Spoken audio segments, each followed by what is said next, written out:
Hi friends, welcome back to my channel. Today we're going to be doing a mid-year reading wrap-up from January through the second week in July. Honestly, not my best reading so far. I only read 13 books in total, which is still good for someone who used to just never read a book, didn't even read one book a year. 13 is amazing. So I'm really proud about that, but I was in a huge reading slump at the beginning of the year. So it kind of took us a while to get going and get rolling and get back into the reading. I've been really trying to focus this year on reading books that are on Kindle Unlimited. So I'm saving money because I pay for the membership every month. I try to at least read one book a month on here just so I'm getting my money's worth. I've got my Goodreads pulled up right here, so I'm just gonna go through it. Starting off strong, I started the year off with Heartless by Elsie Silver. This was the second book in the Chestnut Springs series. I felt like the first half of the book was so freaking slow. I could not get into it, wasn't interesting me. I honestly struggled picking it up and wanting to read it. So that was a bit of a struggle, but then once the halfway point came and the second half of the book started, I was in. I loved it. A lot more started happening. Slow burns just, I don't know, me and slow burns kind of butt heads. I just never really enjoyed them. I'm like, okay, let's get on with the story. At least give me a little bit more. You know what I mean? I do love Chestnut Springs though, and I love all the stories and all the characters and the found family, and it just like, it's my favorite. But I obviously loved that we got more to the story and all of the people at the Wishing Well Ranch. I gave Heartless a 4 out of 5 stars. Pretty solid, pretty good. Not my absolute favorite, but not a bad read either. After that, I was like, all right, let's do a thriller. I was kind of in the mood for a thriller. I went ahead and read The Housemaid's Secret by Frida McFadden. That's the second book in like the Housemaid series. I think the third one just came out. I haven't read that one yet, but this was the second one. It was fine. It didn't live up to the first book. The first book was so good, just caught me so off guard. But this one, it was okay. Wasn't my favorite. I really don't have much to say on it. I think I gave it like a 3.5 star. I am going to be reading the third one in the series to kind of see what happens there, but the second one really wasn't my favorite. Moving along, the next book that I read this year was Behind the Net by Stephanie Archer. This is the first book in the Vancouver Storm hockey series. I loved it. I thought it was so cute. I gave it a 4 out of 5. It was a cute hockey romance, and yeah, I fell in love with all the characters. So I did end up reading the second one, but that's a little bit later. The next book that I started, long awaited. I had been putting it off for a while. I don't know why. I just felt like I was like, oh, this is a big commitment, such a big series. But I finally did it. I started Throne of Glass by Sarah J Maas, and I love it. It's so good. I don't think I'm addicted to it yet, but I did really enjoy the first one. I thought it was so good. I gave it a 3.5 star. I think looking back, maybe like a 3.75, because I did really enjoy it. It did take me a little bit longer to read. Here were my notes that I wrote down on my Goodreads. I wrote slow to get into, but overall I really liked it, and I feel like I'm going to be obsessed with the next few books in the series now that I'm into the world.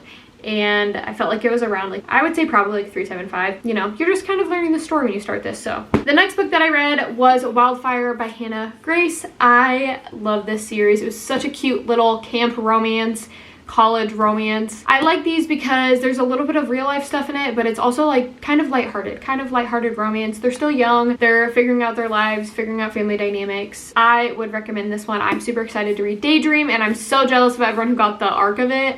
I cannot wait. I will definitely be reading that. I don't know if I said, but this is part of the Maple Hill series. The first one's Icebreaker, Wildfire, and then Daydream is getting ready to come out soon. Loved this. I gave this a 4 out of 5. The next book that I read on my Kindle was The Fake Out, and this was the second book in the Vancouver Storm series, so this was right after Behind the Net. I really liked it. I think this one was about the sister. This was about Rory and Hazel, right? I think it was about Rory and the sister, Hazel. I think the other girl was Piper. I don't know. I could be wrong, but one of them was Aurora. What book was that in? I don't know. All my hockey romances are blending together, but that's why I document it all on Goodreads, so then I know. Gave it a 4 out of 5. Then I got on a audiobook kick. I don't know what was happening. I think I was crocheting at that time a lot.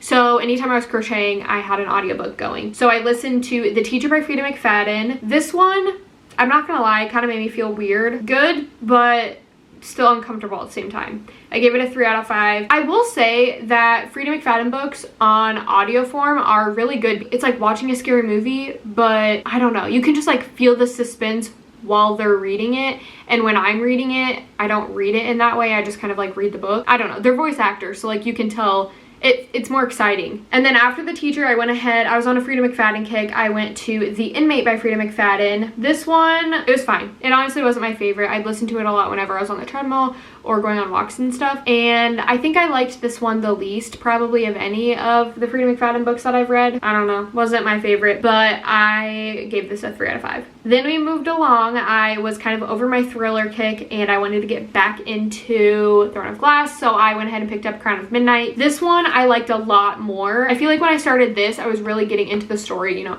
the first book kind of put us into the world and what was going on in the character, but this one set up more story progression. So I feel like I was able to just fall in love more with the world. A lot more was happening. We were learning a lot more about Selena and the kingdom and just everything that was going on. I really liked this one. I gave this one a 4 out of 5. I liked it better than the first one, but it still wasn't up to that 5-star. I didn't feel very connected to Selena in this yet, so I think that's probably why. Moving along, the next book that I read was The 7 Husbands of Evelyn Hugo. I didn't actually read this one. I listened to the audiobook of it, and I'm so glad I did because I tried to read this last year and ended up DNFing it a couple chapters in. I don't know, I couldn't get into it. I don't know what was going on, but I listened to the audiobook version of it. It was so good. I feel like the storytelling was so good. I felt like going back between the past and the present, and the interview style, it was just so cool to listen to rather than read. I don't know, I might try to reread the book maybe next year or something like that and see what I think, but I really enjoyed the audiobook. I gave it a 3.5 out of 5 star. It was a pretty long audiobook, I will say. I think it was 15 or 16 hours. So I listened to it over the span of like a week while I was cleaning, walking, you know, doing all the things. After that one, I went back to the Throne of Glass series and I read The Assassin's Blade. I really enjoyed this one. I feel like I was unsure how to feel because you obviously know what's gonna happen when you read this third. You know what the future holds for Selena, but you just don't know how you get there. It was really interesting to see the experiences that she had in the past and how those kind of formed her into being the person that she is now in the storyline. I feel like after I read this, I connect with her so much more than I did. I feel like in the first two, I was just like, I'm not really connected to her. I enjoy her story and everything, but I just like don't know why she's making the decisions that she's making.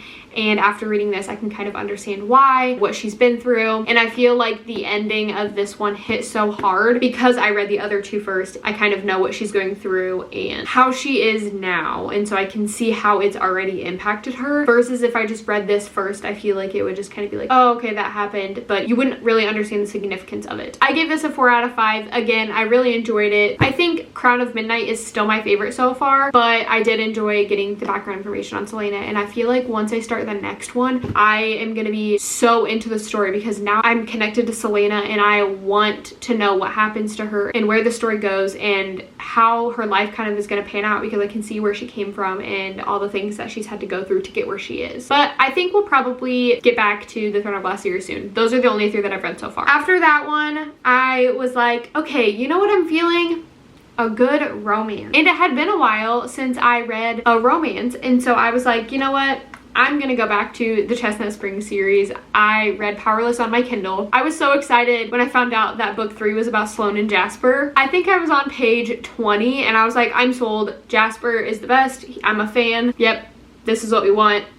I'm in. Like, I was bought in by page 20. Guys, it was so good. I loved it. I think that one's probably my favorite so far. I don't know. I just loved everything about it. I loved Jasper, I love Sloane, I love their relationship, love the found family in these books. It's so, like, I don't know, it just like fills up your heart every time. You can just see how much all of these people care for each other and they take care of everyone, and it's just awesome. Absolutely loved it. I gave it a 4.75. It was just missing that, like, you know what I mean? It was just missing that thing to like put you over to the 5-star. I don't know what that was, but I was missing it. It just needed that little extra something, and it definitely would have been a 5-star for me, but I gave it a 4.75. Moving on to my last book, I just finished this the other day, and this is where I'm going to be stopping my like mid-year wrap up because it is into July, but I didn't have that many at the beginning of the year. So I'm just going to kind of like split July in half, and I'll do the beginning of July in this mid-year wrap up, and then I'll do the end of July and the next wrap up. But we moved apartments recently, and I've been exploring all of the trails by our new place. That's kind of why I've been big into the audiobooks lately. And I have the second book in this world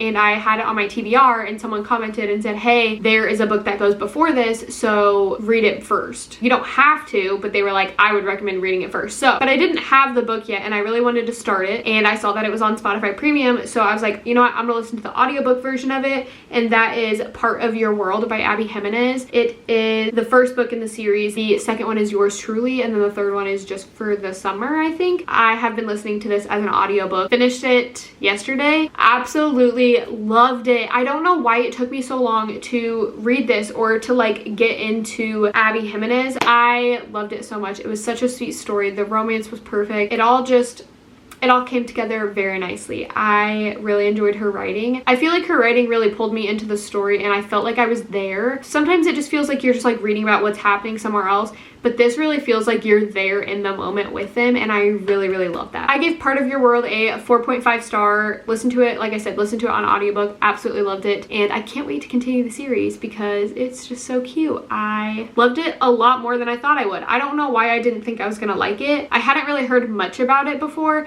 and then after I was like, you know what, I'm gonna go ahead and start it because I have the second one, and I keep seeing stuff about it everywhere, and everyone loves it. So I don't know where I've been, but I just now read it. But that's all I have right now. I just started Reckless by Elsie Silver. I'm reading it on my Kindle right now, but that will be included in another wrap up, not this one because I'm not done with it yet. That is all I have for today. Thank you guys so much for joining me for my mid-year reading wrap up. Leave a comment down below and let me know if you've read any of these books and what you thought, if you agree with what my thoughts were or if they're different. I hope you enjoyed, and I will see you in my next video.